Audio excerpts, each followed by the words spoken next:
నమస్తే, ఎలా ఉన్నారు? బాగున్నారా? నేను మీ పద్మజ. ఇప్పుడు మనకి పండగ రోజులు కదండి, మన ఇంట్లో బోళ్ళంత కొబ్బరి మిగిలిపోతుంది. కాబట్టి ఈ వీడియోలో నేను ప్రోటీన్ రిచ్గా ఉండే కొబ్బరి లడ్డు ఎలా చేసుకోవాలో ఈ వీడియోలో నేను చూపిస్తాను. రోజుకొక ఉండ గనక మీరు పిల్లలకి పెట్టారంటే వాళ్ళకి కావాల్సిన ఫైబర్, న్యూట్రియన్స్, అలాగే ప్రోటీన్ కూడా పిల్లలకి అందుతుంది అనమాట. టేస్ట్లో అయితే సూపర్గా ఉంటుంది. చేసుకోవడం కూడా చాలా ఈజీ. రండి, మీకు నేను ఇప్పుడు అది ఎలా చేయాలో చూపిస్తాను. దానికోసము ఒక కొబ్బరికాయ తీసుకున్నాను. చూడండి, ఈ కొబ్బరి చిప్ప పచ్చిది కాదు. నేను ఒక 4 days దీన్ని ఫ్రిడ్జ్ లో పెట్టాను. ఫ్రిడ్జ్ లో పెడితే ఏమవుతుందంటే చూడండి ఇలా అవుతుందన్నమాట. ఇది ఇప్పుడు మొత్తం ఎండు కొబ్బరి కాదు, అలాగే పచ్చి కొబ్బరి కూడా కాదు. ఇలా నేను 2 కొబ్బరి చిప్పలు తీసుకున్నాను. దాంతో పాటుగా మన ఇంట్లో ఏ డ్రై ఫ్రూట్స్ ఉంటే ఆ డ్రై ఫ్రూట్స్ మీ దగ్గర అందుబాటులో ఉన్నాయి తీసుకోండి. దాంతో పాటు చూడండి, నేను ఇక్కడ కొన్ని నువ్వులు తీసుకున్నాను. నేను తక్కువ మోతాదులో చేస్తున్నాను కాబట్టి నువ్వులు తక్కువే తీసుకున్నాను. నువ్వులు ఇలా చిటపట్లాడేలాగా వేయించుకొని తీసి పక్కన పెట్టుకోండి. దాంతో పాటుగా అదే కొలతలో నేను అవిసె గింజలు, ఫ్లాక్ సీడ్స్ తీసుకున్నాను. అవి కూడా కొంచెం చిటపట్లాడగానే తీసుకొని పక్కన పెట్టుకుందాము. వీటన్నిటితోటే మన లడ్డూకి మంచి రుచి వస్తుంది, అలాగే పోషక విలువలు కూడా వస్తాయి అన్నమాట. కొబ్బరిని నేను చిన్న ముక్కలుగా కట్ చేసుకొని మిక్సీలో వేస్తున్నాను. చూడండి, నేను ఈ గిన్నెతో కొలుచుకున్నాను అనమాట. చూడండి, నేను ఇలా కోర్సుగా బ్లెండ్ చేసుకున్నాను. కోర్సుగా చేసుకుంటే మనకి తురుముకున్నట్టు వస్తుంది అనమాట కొబ్బరి. దీంట్లోంచి సగం కొబ్బరిని తీసి మనం పక్కన పెట్టుకుందాం. ఇప్పుడు దీంట్లోకి మనం తీసుకున్న డ్రై ఫ్రూట్స్ అన్ని యాడ్ చేద్దాం.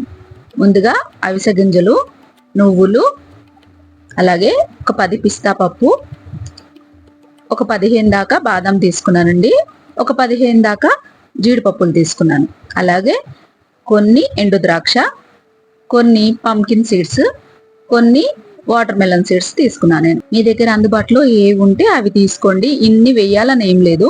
మనం ఇప్పుడు దీన్ని కోర్స్గా గ్రైండ్ చేసుకుందాం. ఇలా కోర్స్గా గ్రైండ్ చేస్తే మనకి అక్కడక్కడ నట్స్ తగులుతుంటాయి అన్నమాట. తిన్నప్పుడు చాలా బాగుంటుంది రుచిగా. ఇప్పుడు మనం సగం తీసి పెట్టుకున్నాం కదా కొబ్బరి, అందులోకి ఇప్పుడు ఇది కూడా వేసేసి మనం ఒకసారి కలుపుకుందాం. ఇప్పుడు మనము ఏ గిన్నెతో అయితే కొబ్బరి తీసుకున్నామో అదే గిన్నెతోటి నేను ఇక్కడ బెల్లం తీసుకుంటున్నానండి. మీరు బెల్లానికి బదులుగా డేట్స్ అన్నా తీసుకోవచ్చు, అంటే ఖర్జూరం అయినా తీసుకోవచ్చు. మనం జస్ట్ కరిగిద్దామండి, అంతే. నేను చూడండి, ఇక్కడ నేను ఒక్క చుక్క కూడా నీళ్లు వేయలేదు బెల్లంలో.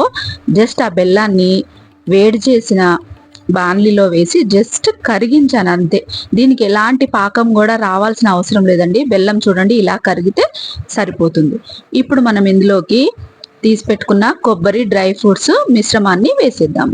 వేసేసి స్టవ్ ఆఫ్ చేసేయాలండి. ఇప్పుడు స్టవ్ ఆఫ్ చేసి చక్కగా అదంతా బెల్లం సిరప్ అంతా కూడా ఆ కొబ్బరికి, మనం వేసిన డ్రై ఫ్రూట్స్కి పట్టేలాగా చక్కగా కలుపుకోవాలి.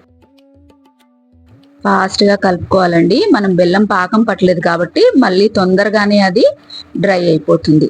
ఇలా కలిపేసుకున్న తర్వాత మొత్తాన్ని తీసి ఒక గిన్నెలో వేసి ఇప్పుడు మనము లడ్డూలు చుట్టుకుందాము. మనం ఇందులో ఎలాంటి నెయ్యి కానీ వాడలేదు. చూడండి, లడ్డూలు జ్యూసీగా చాలా బాగుంటాయండి. ముఖ్యంగా ఆడపిల్లలకి రోజుకొక లడ్డు పెట్టండి. గట్టిగా ప్రెస్ చేస్తూ లడ్డూల్లాగా చుట్టుకొని పెట్టుకోవాలి. ఇక్కడ నాకు ఒక కొబ్బరికాయకి 13 లడ్డూలు అయ్యాయండి, ఈ సైజువి. నేను తీసుకున్న డ్రై ఫ్రూట్స్ కానీ, లేకపోతే ఫ్లాక్ సీడ్స్ కానీ, నువ్వులు కానీ ఈ 2 కొబ్బరి చిప్పలకి సరిపోయాయండి. మీరు గనక ఎక్కువ లడ్డూలు చేసుకోవాలనుకుంటే డ్రై ఫ్రూట్స్ ఇంకా ఫ్లాక్ సీడ్స్ అవి ఎక్కువ క్వాంటిటీ పెంచుకోండి. చాలా మంది పిల్లలు డ్రై ఫ్రూట్స్ తినరండి. వాళ్ళ కోసం ఇలా చేసి పెట్టండి. జ్యూసీగా ఈ లడ్డు చాలా రుచిగా ఉంటుంది. ఇంకోటి ఏంటంటే, ఈ లడ్డు నేను నెల రోజులు నిల్వ ఉంటుందని చెప్పలేను, ఎందుకంటే మనం చేసిన వెంటనే తినేస్తాం కాబట్టి నెల రోజుల దాకా కూడా నిల్వ ఉండవండి ఇవి. మనం వారం 10 రోజులైతే హ్యాపీగా తినొచ్చు. పిల్లలైనా సరే, పెద్దవాళ్ళైనా సరే అండి, రోజుకొక లడ్డు తినారంటే వాళ్ళకి కావాల్సిన ప్రోటీన్, ఫైబర్, అలాగే ఒమేగా 3 ఫ్యాటీస్ కూడా వాళ్ళకి అందుతాయండి. ఈ వీడియో కనుక మీకు నచ్చినట్టయితే లైక్ చేయండి, షేర్ చేయండి, అలాగే కామెంట్ చేయండి. ఇలాంటి మరిన్ని మంచి రెసిపీస్ కోసం నా ఛానల్ని సబ్స్క్రైబ్ చేసుకోండి. మరో మంచి రెసిపీతో మళ్ళీ కలుసుకుందాం. అంతవరకు సెలవు. నమస్తే.